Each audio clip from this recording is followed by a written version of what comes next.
Cashflow Diary Podcast, episode 420. Welcome to yet another exciting episode of the CashFlow Diary Podcast, the podcast that teaches you insider tips, tactics, and strategies for creating leverage streams of cash flow into your life. Learn from top-performing entrepreneurs, business owners, investors, and thought leaders from across the globe as they share their secrets to success. Like what you learn on this and other CashFlow Diary podcast episodes? Go to learninvestingnow.com and sign up to receive powerful tips and information that will help you succeed as an entrepreneur and investor. Now, here's your host, investor, entrepreneur, business owner, educator, speaker, author, and master facilitator of Robert Kiyosaki's cash flow game, Jay Massey.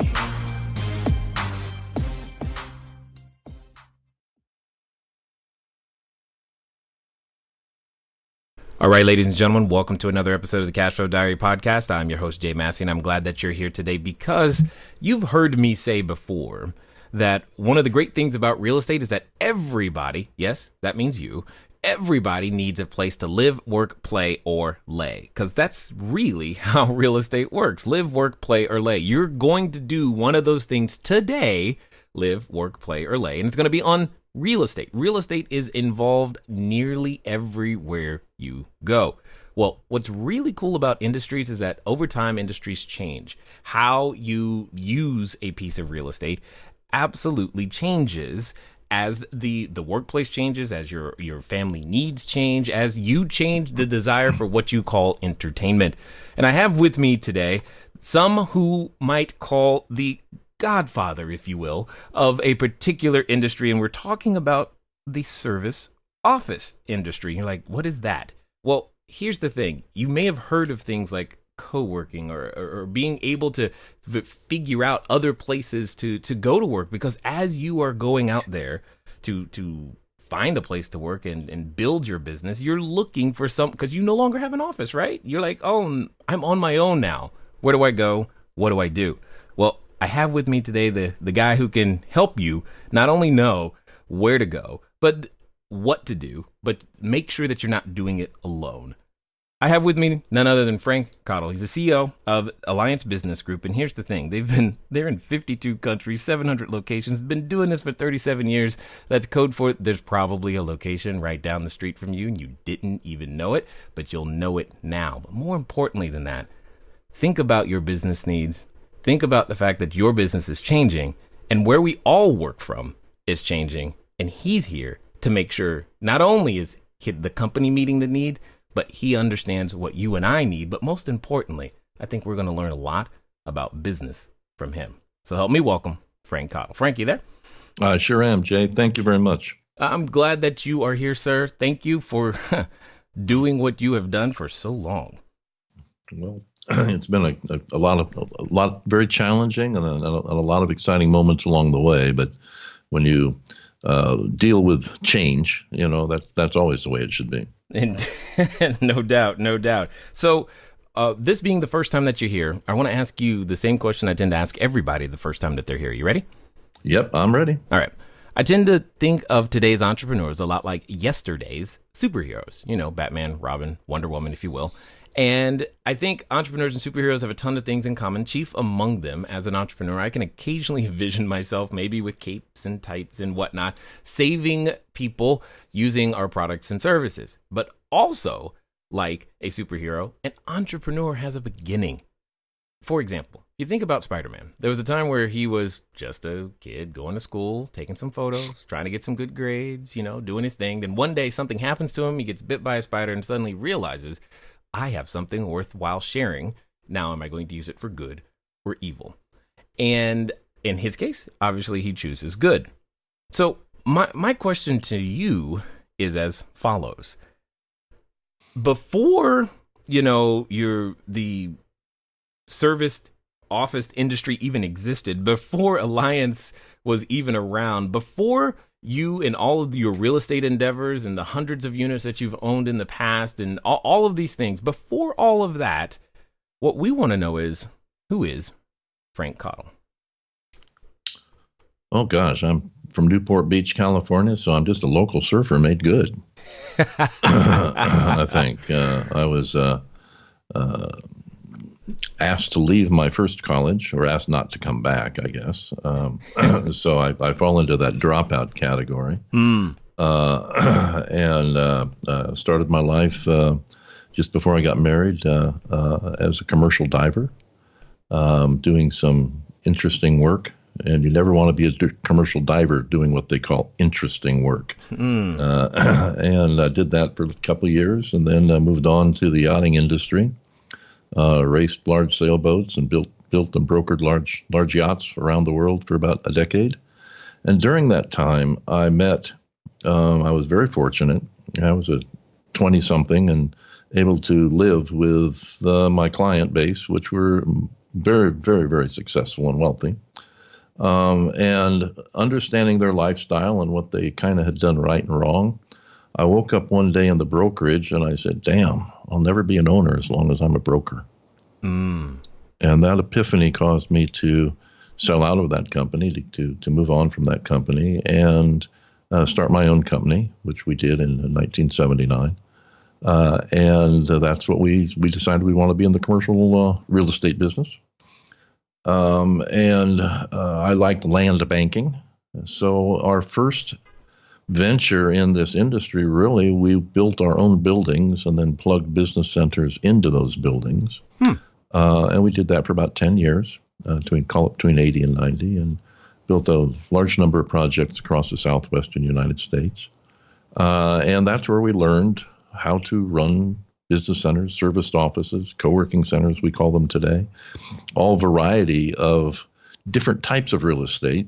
And I think the high-level issue is we wanted to change the way people worked. Yeah. We didn't think the old model made a lot of sense. Hold on. You said you didn't think the old model made a lot of sense, and when was this? Yeah. This was like 1979, 1980. Okay. I mean, I'm saying when you say old model, I know some people listening. They weren't born then. I know. Right. Yeah, exactly. But it's like, if you think about it, let's use a very common term. We've all heard the term landlord. How old is that? Landlord. Medieval times. Okay. I think. Yeah. Like think of serfs and fiefdoms and things of that nature. And when you look at the real estate industry and the way people use real estate industry, have you ever walked into a large corporate office somewhere and you look around and you see big offices? They're very nice. How many of those offices are actually empty, where the person's not at their desk? If they're the sales office, I hope they are all empty. You hope they're all empty. So we came up with the concept, and this wasn't revolutionary at the time. It was maybe cutting edge, but you remember everybody used to talk about the big shift in manufacturing is going to be just-in-time inventory. And today, in just-in-time services, Amazon's a perfect expression of that concept. I needed dog food yesterday. I ordered it yesterday. It arrived today. Amazon was wonderful. Just in time. Well, we decided that real estate should be delivered just in time with that same level of flexibility as inventory in the manufacturing process was starting to be done in the 80s as well. So we came up with the process by which to do that.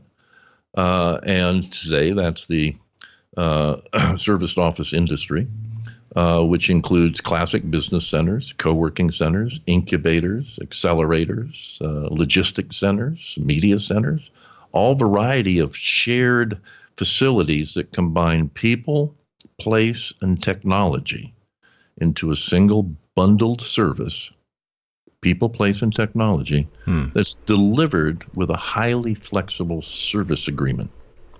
Throw that old lease out. Get rid of it. Do you know what you're going to be doing 5 years from now? 10 years from now? Let's go with tomorrow. Tomorrow? Okay. Then I don't think you want to sign a 10-year lease. Right. It doesn't make sense for businesses anymore. Do you know who you're going to employ tomorrow? No. Okay. Contracting, gig economy, all these things that are huge trending waves. that's the way we're going in the future. And we happen to be lucky enough to be part of the industry that created the just-in-time structure that really allows things like the gig economy to occur. Yeah, and you know what I mean, that without that, I don't know that companies like ourselves would even functionally be around, because there are some people that I have working for me that I've physically never met. And what's amazing to me right now is how you saw that back then being 1980, 80s, anything. Like, how do you see that? How did you have that vision? Because that's amazing to me right now, and I'm trying to wrap my brain around it, and it's not getting there yet. Well, we weren't the first. I mean, you think of things that have been shared. We could find examples as we looked back of shared economies and shared structures. Think of the guilds in the Middle Ages and the Renaissance. Okay. Think of a hospital. Where you've got all sorts of equipment, or a clinic where different doctors are sharing different pieces of equipment in different specialized rooms just when they need them for a specific appointment. You've got any variety of structures where there's a combination of services provided, and everybody doesn't just have to provide it on their own. So I don't think the concept of sharing or the concept of utilizing things as needed was new. I think the application of it towards the business, the way we and many, many other very successful companies have created it, though, has had a huge impact. And other things have had an equally huge impact on us, technology. What allows you to work independently like you do? It's that funny, smart instrument you carry around in your pocket. There's all sorts of things like that pop up. But hold on. That little instrument wasn't in my pocket in 1980. I mean, what I'm saying is I hear what you're saying, but I think there's a certain amount of vision. There's a certain amount of I'm like, come on, man. I mean, those things weren't there. It wasn't as easy to go, yeah, of course. Actually, in our first center, you'll laugh at this. We had a number of financial institutions in one of our very first centers. We actually had a teletype. And I don't think anybody today's even seen a teletype. No. But things like faxes were revolutionary technology back then. Sorry, I don't mean to laugh, but that does sound funny. But it really is. But we actually, in our first project, or our second project, I guess it was our second project, we actually put together a technology package with Bell Labs. And this is back when Bell Labs actually existed, guys in white coats and plastic pocket protectors and slide rules and all that sort of thing. And we actually built the inside of one of our centers. We built the first incidence of simultaneous voice and data transmission over 4-pair twisted cable. And we had everything automated to touch screen instruments that were both voice and data instruments running off of a large mini computer tied to a digital phone switch. We had one of the first big digital phone switching systems, an AT&T System 85. And we tied it together with what's called a MUX box, which was a custom built piece, magic black box in the middle. So we were doing that kind of stuff. We were the test bed for GTE's smart parks, what they called at the times, and we were their testing partner for ISDN. Okay. So, all right. Then we have to have a completely different conversation here, because what you're really saying, because I know a number of entrepreneurs feel this way, meaning that they feel like they're the first and they're taking lots of hits, and they're like trying to develop something new that very few people have the vision or sight to see, and they're trying to get POC, proof of concept, out there, and you have got to have had to deal with those challenges. There's no way you didn't. Oh, we did. Of course we did. Of course we did. We made more mistakes than probably anybody on the planet, but we survived them. And yeah. I think if you're an entrepreneur If you're in business today, as in any business today, whether you're a startup or whether you're trying to scale, it really doesn't matter. You're going to make a lot of mistakes, and you've just got to survive them. And Yeah. Okay, so this is not the encouragement portion of the talk right now. Okay, got it. So got it. But because when you say, first of all, a lot of people have a negative neuroassociation or just the idea of a mistake. I mean, our education system doesn't reward those who make mistakes, if you get my meaning. So, but you're literally saying go make a mistake and hold on for dear life. That's what that's what I'm hearing. I really think so. It's like, I guess it's like if you're gambling. Okay. If you're on a run and it's running good, well, keep it running. But if you do something and it turns bad, get out real fast. Get out real fast. Most people know they're making a mistake, or they think they might be making a mistake, or they're afraid they've made a mistake, and they worry about it, and they ponder it, and they try and fix it in little incremental pieces. They should just get out. Well, but there's also the person who's worried about, they haven't even done anything, and they're so concerned about making a mistake that they don't start. Well, that's the person we're going to hire. Ah, got it. Okay. Okay. And I hate to be as direct as that, but the reality is some people are entrepreneurs and some people are not. There's always someone that blazes the trail. There's always someone that has not necessarily the intellect or the vision, but the will to do something. And oftentimes having the will to do it is as important, maybe more important, because you're going to run into problems, than having the idea. Interesting. So the idea then, it didn't bother you, quote unquote, that there wasn't this proven path already laid down? Because there's a number of people that I run into today who are wanting to break into entrepreneurship. And it's kind of, a lot of our training products are centered around helping them do that. But they're always looking for the smooth road to build their thing. And I don't, it's sometimes it feels like I'm like trying to tell them the road, that's kind of how it is. There isn't a smooth road ahead. And that's kind of what I hear you saying. Hey guys, thanks for listening as always, and I'm glad that you continue to support with each and every download and subscription and share. One of the things that I want to ask you though is, where are you listening to me from right now? I know some of you, maybe you're on a treadmill, maybe you're washing dishes, maybe you're walking that dog, and some of you are actually in a vehicle driving right now. One of the fun things that you can do, get some of your time back, is begin to living a car-free existence. But even then, it can be a little complicated. So one of the things that I want you to do is I want you to go over to Zipcar. Go to joinzipcar.com/CashFlowDiary. It's a way that I am able to still go get a car just for a few hours, very, very simply, so that if I have a lot of errands to run and sheets to drop off and running to the short-term rentals, or if I just want to go for a long trip up to LA and back, etc., I can rent a car for a very, very short period of time. And the cool part is I don't even have to pay for any gas. Again, go to joinzipcar.com/CashFlowDiary.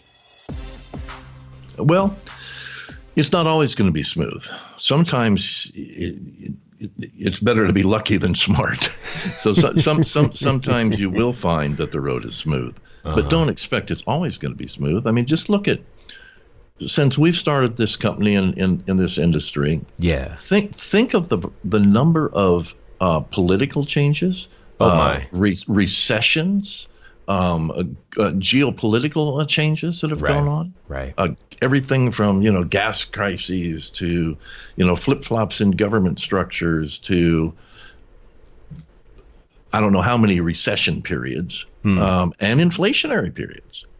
Oh my God, that's right. Sorry, when you said that, I was like, go back into the 80s. Oh yeah, exactly. When you said 80, I was like, oh my goodness, yes. Yeah, we're looking at 13-14% inflation at different times, and some craziness going on. So, you just have to react and know your game, and play your game, and not worry about what others are doing. You just play your own game, I think, is the most important thing. So how do we, I mean, impart some wisdom here? Because I know that moment when you receive that news, or you see that news headline, or you feel like the phrase today in our community that I keep hearing is regulatory issues. I'm like, every business has regulatory issues. You got to deal with it. But how do you deal with it is really my question. Well, regulatory issues are a whole different matter, because we're dealing in a lot of different jurisdictions. Yes, a lot of you are. A lot of different countries, and right. and in some countries, literally, it's illegal to sell a virtual office. So Wow. you have to go around and look at different models and figure out culturally what works in that country. But I think most of your listenership isn't sitting in Russia or Central Africa or the Middle East right now, so just sticking with the U.S. Yes, for the moment. North America, for the moment. And I think that the old Chinese symbol, for crisis is opportunity, or there's some saying like that. And I think it's just know your own business. And to me, people say, well, you've been around. What do you think? How would you describe yourself? And what I would really say and do say to others is that I hope I'm the best student of our industry. Okay. Every day you have to dedicate your time to really learning about your industry, not pitching your deal, but learning about your industry, gaining knowledge about what you want to do, because that knowledge becomes invaluable in your decision making. Because if you have that knowledge, you can trust your gut, because you'll do things instinctively, and you'll know when to get out of a transaction, when to move into a transaction, when to adjust the technology, who's the right person to hire. All these things will become instinctive to you because of the knowledge you've acquired. Yeah, I totally get that. So talk to us a little bit. How do you go from, what was it? I think the last thing we were talking about, you commercial diver, yachting, racing, then you started building. But how do you go from building and to alliances in the current business model? Like, are you guys still building, or are you doing something different? Well, yes, we are still building on a limited basis. We mostly shifted our business plan. We went from building buildings, and we sold that portfolio in 90, to developing conventional business centers between 90 and 2000. And we built quite a number of projects across North America. And we sold that portfolio in 2000, right at the height of the .com era. So it was good timing. Again, better lucky than smart sometimes. And the reason I wanted to sell our projects was that I didn't like the business model anymore. I wanted to get rid of the balance sheet issues of lease liabilities. And I wanted to change the model to a technology model. I felt that was I learned a lot during the .com era, and we got lucky with a couple companies we invested and acquired. And so basically, I wanted to change the business model, and so we sold the portfolio, and then we built a network of locations that runs very much like Best Western Hotels. We run the back end of everything, and they run the front end, the individual network operators. And that gave us inventory, because the model that I was going after was the beginnings of the models that I saw in the late 90s, early 2000 eras in the travel industry. And I started looking at things like Expedia, and I started looking at things like Travelocity, and some of the beginning companies in the travel industry, they were changing that model.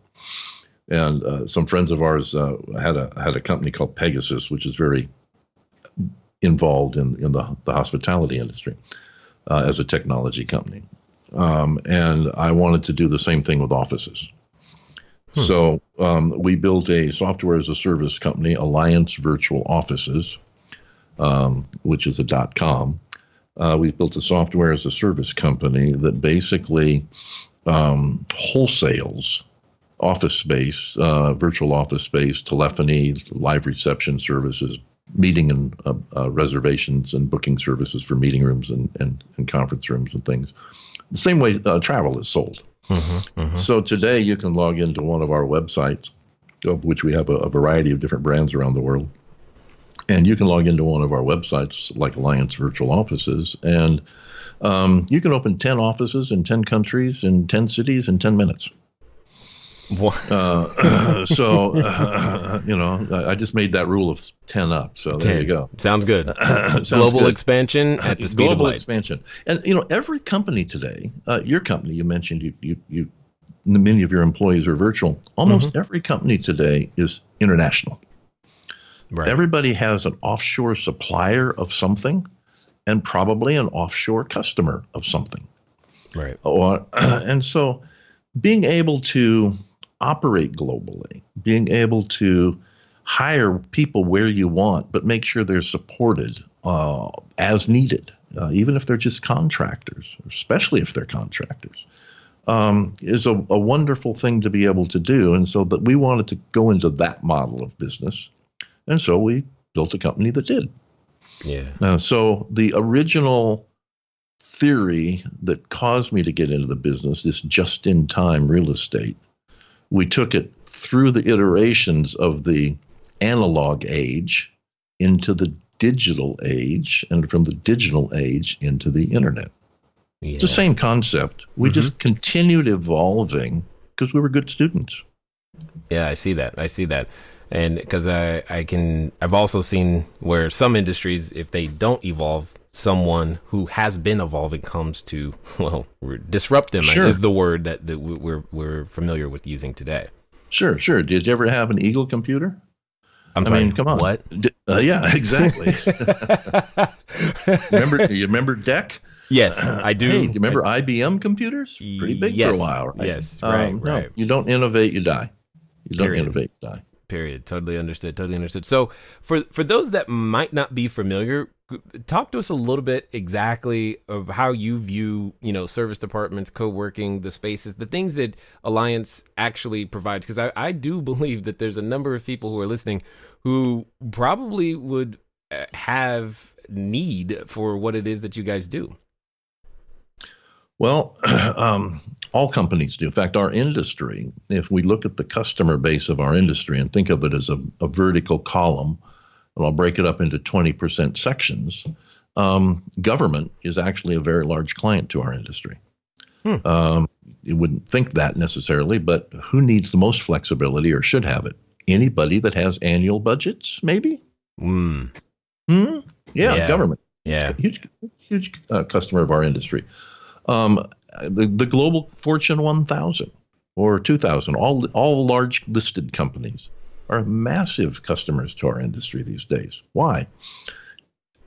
They're contracting. If you looked at an annual report, say Cisco, 5 years ago, they'd say, we made this much revenue and had this much profit, and we had 300,000 employees, whatever it would say. Wow. Well, this year it might say, we made this much profit and revenue, and we have a workforce of 300,000.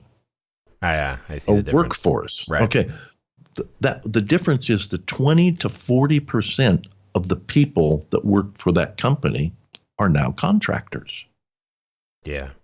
Okay. Now, it doesn't mean that they don't have permanent work, but it's an entirely different new structure of employment, if you will.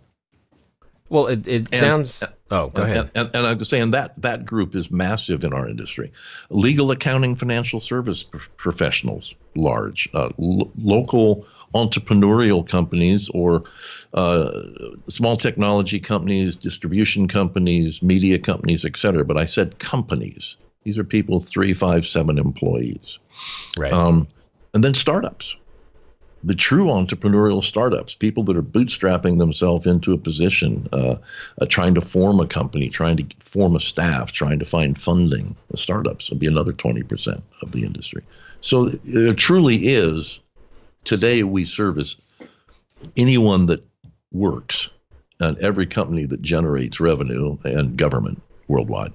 Yeah, no, I totally get that. It's just, it some more efficient way of using resources, the limited resources that a company might have, but also you're making the use of the space significantly more efficient. So I get it. I like it. It's just I'm still flabbergasted that you back in 1980, let's do this. That is still amazing to me, no matter what. So at the end of the day, though, the fact remains, you guys have done so. You've been doing it for quite some time, and that's what's impressive. For those that have listened, this far and would like to, find out more about what you guys are up to, what's going to be the best way for them to catch you guys? Well, probably the best, easiest website to go to open those 10 offices in 10 countries is Alliance Virtual Offices. That's with a plural, offices.com. AllianceVirtualOffices.com. And if you just want to learn about our industry and figure out what's going on, we also manage the industry's largest news and information resource. It's a digital publication called allwork.space. And that will tell people about our industry and how it works and who the movers and shakers are and what's going on. And then anybody that is looking to get some just-in-time real estate at a very, very reasonable costs to be used as needed, go to AllianceVirtualOffices.com. Got it. Totally appreciate it. Now, one of the things that I want to do right now is I've got a final question for you, and I'm kind of curious to hear your answer, because your decades of experience, multiple industries, hundreds of millions and billions of dollars of revenue that you've generated, teams that you've built, I'm really, really interested to hear your answer here. Let's pretend for a moment that someone listening is considering, they're going to put on their superhero outfit for the first time. They're going to become that entrepreneur. They're standing in front of the superhero outfit store, ready to sign the check and make that happen for themselves. But as often happens when we make decisions like that, they have a companion. Their companion in this case comes in the form of a voice, which often reminds them of, what they can't do, why it won't work. And, oh my gosh, it's going to cost too much. It's never going to happen. And for some people, they're related to that voice. So my question to you is as follows. Let's pretend that they're actually going to do what you suggest, and they're going to do so in the next 24 to 48 hours.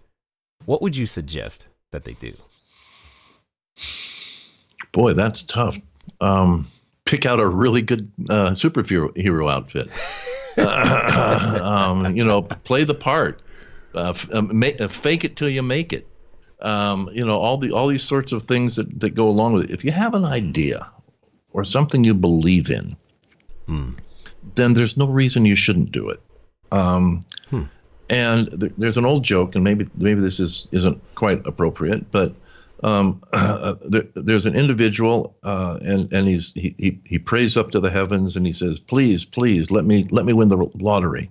Let me win the lottery, and I'll be good for the rest of my life, and I'll do good things." And a voice comes down from the heavens and says, "First, you got to buy a ticket." Right. And so it comes down to that. Trust your gut. Buy the ticket. There's never a reason not to do something. There's only reasons to do things. I like that perspective a lot. So I definitely appreciate, again, the things that you and your company stand for, what you're producing, how you are making for many of us our businesses possible so that we can actually execute on our missions and visions. And I thank you for having that vision, being willing to back it with energy, blood, sweat, and tears, as they would say, and also for sharing your knowledge, your insight, and your wisdom here with us today at the Cashflow Diary. Well, my pleasure, and anything we can ever do to help anyone launch, we're happy to do so. All right, ladies and gentlemen, you know what time it is. It's time for you to move at the speed of instruction. What does that mean today? Well, I think you know. It means go get started. Why? At AllianceVirtualOffices.com, because you've been thinking about this for quite some time. You've been wondering what's the next step. Well, for some of you, you now know what that next step is. It's time to go, because he said it himself. There's never a reason not to do something. Ladies and gentlemen, it's been fun talking to you today. I look forward to talking to you soon. Until next time.